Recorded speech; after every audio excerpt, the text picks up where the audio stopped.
Hi havia, fa molt temps, en una província del Regne de la Xina, un pintor que sabia pintar d'un sol traç nenúfars, ocells, boscos, núvols.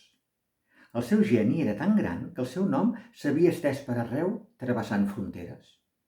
La notícia va arribar a orelles de l'emperador, que el feu portar a la seva cort tot ordenant-li que havia de pintar un signe que mai no haguessin vist els seus ulls i que, com a recompensa, el faria l'home més ric del món.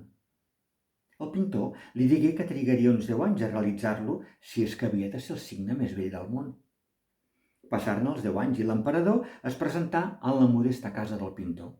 I davant d'ell, el pintor agafà un pinzell i dibuixà d'un sol traç el signe. L'emperador afirmà que era el signe més vell que havia vist mai, sorprès de tanta finesa i esplendor. T'ho agraeixo i et felicito. La teva dona i els teus fills podran viure de riqueses fins als seus darrers dies. Però tu no gaudiràs de res de tot això, ja que et faré colpejar el cap per haver-te rigut de mi. La família del pintor quedà amb llàgrimes als ulls. Quan l'emperador estava a punt de marxar, un dels seus fills, que havia entrat per curiositat en una de les habitacions de la casa, cridà al seu pare perquè anés amb ell al taller del pintor.